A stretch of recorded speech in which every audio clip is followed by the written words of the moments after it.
కర్కాటక రాశి వారికి ఈ వారం సానుకూల పరిస్థితులు గోచరిస్తున్నాయి. రావాల్సిన బెనిఫిట్స్ ఏదో వీళ్ళు బెనిఫిట్ అవుతుంది. ఉద్యోగంలో మంచి మార్పులు వస్తుంది. ప్రభుత్వ పరంగా రావాల్సిన బెనిఫిట్స్ ఉంటాయి. అలాగే ప్రభుత్వ రంగంలో ప్రమోషన్ కోసం వెయిట్ చేస్తున్న వాళ్ళకి ప్రమోషన్ వచ్చే అవకాశం గోచరిస్తుంది. అలాగే కొత్త వ్యాపారాలు ప్రారంభించాలని ప్రయత్నం చేస్తారు. అయితే వ్యాపారాల విషయంలో కొంత నిదానంగా ఆలోచించి ముందుకు వెళ్ళడం చెప్పదగినది. వ్యయంలో గురువు కంబస్ట్ అయ్యారు. ఏదైనా ఒక పని ప్రారంభిస్తే అది నష్టం వచ్చే విధంగా గోచరిస్తుంది. కాబట్టి కొంతకాలం ఆగి తర్వాత ప్రారంభించినది చెప్పదగినది. ఆల్రెడీ వ్యాపారం చేస్తున్న వాళ్ళైతే ఇన్వెస్ట్మెంట్ విషయంలో కాస్త ఆలోచించి ముందుకు వెళ్ళండి. లోన్లు కూడా వెళ్ళకూడదు. క్రెడిట్ కార్డు విషయంలో కొన్ని జాగ్రత్తలు ఉండాలి. అలాగే మోసపూరితమైన విషయ వ్యవహారాల పట్ల అవగాహన పెంచుకోవాలి. ఎందుకంటే డబ్బు మోసపోయే అవకాశం గోచరిస్తుంది. అలాగే రియల్ ఎస్టేట్ రంగాల వారికి అంత అనుకూలంగా లేదు. కన్స్ట్రక్షన్ మధ్యలో ఆగిపోయే అవకాశం గోచరిస్తుంది. ల్యాండ్ కొందాం అనుకుంటారు, అది డబుల్ రిజిస్ట్రేషన్ ఉంటుంది. మీకు తెలియకుండానే డబుల్ రిజిస్ట్రేషన్ చేసి మళ్ళీ మీకు అమ్మాలని ట్రై చేస్తారు. ఇటువంటి విషయాల్లో జాగ్రత్త వహించండి. ఏదైనా ఒక పని వెళ్దాం అనుకుంటే ఆపేవాళ్ళు ఆగేవాళ్ళు ఎక్కువ ఉంటుంది. వాటి విషయంలో జాగ్రత్త తీసుకోండి. ఈ వారం అంత అనుకూలంగా లేదు కాబట్టి ప్రతిరోజు ప్రతినిత్యం ఓం నమః శివాయతో దీపారాధన చేయడం, నువ్వుల నూనె పోసి దీపారాధన చేయండి. ఏదైనా దోషాలు ఉంటే నువ్వుల నూనెతోటి దీపారాధన చేయడం వల్ల ఆ దోషం పోతుంది. అందుకే మన శనికి తైలాభిషేకాలు కూడా నువ్వుల నూనెతో చేస్తాం. కాబట్టి ఏదైనా శనికి సంబంధించి కావచ్చు. ద్వితీయంలో కుజకేతువులు శనిని చూస్తున్నారు. ఇక్కడ కుటుంబ స్థానంలో కుజకేతువుల వల్ల భార్యాభర్తల మధ్య కావచ్చు, కుటుంబ సభ్యుల మధ్య కావచ్చు విరోధాలు ఏర్పడే అవకాశం గోచరిస్తుంది. సాధ్యమైనంత వరకు కోపాన్ని తగ్గించుకుని ముందుకు వెళ్ళండి. అలాగే ఈ రాశిలో జన్మించిన విద్యార్థులకు కాలం అనుకూలంగా ఉంది.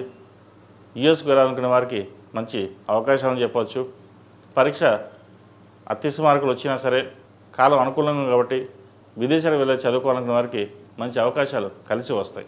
మెడికల్ సీట్లో ఉన్నవారికి కాలం అనుకూలంగా ఉంది. మంచి యూనివర్సిటీలో ఫ్రీ సీట్ వస్తుంది. విదేశాల్లో కూడా మంచి యూనివర్సిటీలో సీట్ వచ్చే అవకాశం గోచరిస్తుంది. అయితే ప్రతి విషయాన్ని మనసుకు తీసుకోవడం అనేది చెప్పదగింది కాదు. ఏదైనా విషయ వ్యవహారం ఉంటే తల్లిదండ్రులతోటి డిస్కస్ చేసి ముందుకు వెళ్ళండి. ప్రేమ వివాహం సంబంధించిన విషయ వ్యవహారాల్లో కొన్ని జాగ్రత్తలు తీసుకోవాలి. మోసపోయే అవకాశం గోచరిస్తుంది. వివాహం సంబంధించిన విషయ వ్యవహారాలు సానుకూలపడతాయి. మంచి సంబంధం కుదురుతుంది. ఎప్పటి నుంచో సంబంధం వెనక్కి వెళ్ళిపోయిన సంబంధం మళ్ళీ తిరిగి రావడం కూడా జరుగుతుంది. కాబట్టి వచ్చిన సంబంధాలు జాతక పరిశీలన చేసుకుని ముందుకు వెళ్ళడం చెప్పదగిన సూచన. అదేవిధంగా ఈ రాశిలో జన్మించిన స్త్రీలకు వృత్తి ఉద్యోగాల పరంగా చాలా బాగుంది. కుటుంబంలో చిన్న చిన్న చికాకులు ఉన్నా కూడా అవి సమస్యపోతాయి. అయితే ఆరోగ్యపరంగా కొన్ని జాగ్రత్తలు తీసుకోవాలి. ద్వితీయంలో కుజకేతువులు ఉన్నారు. ఏదైనా ఒక నిర్ణయం తీసుకునేటప్పుడు, ఏదైనా ఖర్చు పెట్టేటప్పుడు, లేదా సంభాషించేటప్పుడు ఏదైనా కావచ్చు జాగ్రత్త వహించండి.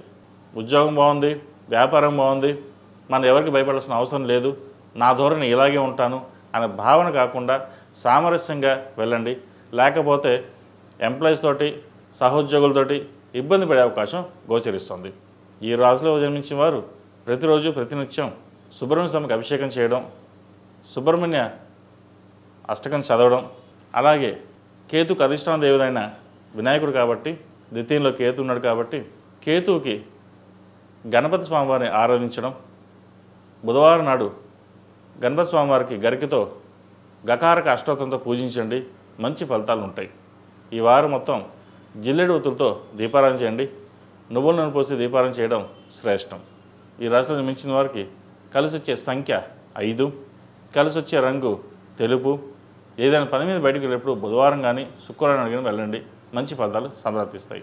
ఈ పూజ స్టోర్.in పసుపు కుంకుమ నుంచి దేవతా విగ్రహాల దాకా అన్ని రకాల పూజలు, వ్రతాలు, వివాహం, గృహప్రవేశం, హోమాది శుభకార్యాలకు కావలసిన పూజా సామాగ్రి అంతా ఒక్క క్లిక్ తో మీ ఇంటి వద్దకే. నేడే ఆర్డర్ చేయండి మీ ఈ పూజ స్టోర్.in లో. One stop for all puja needs.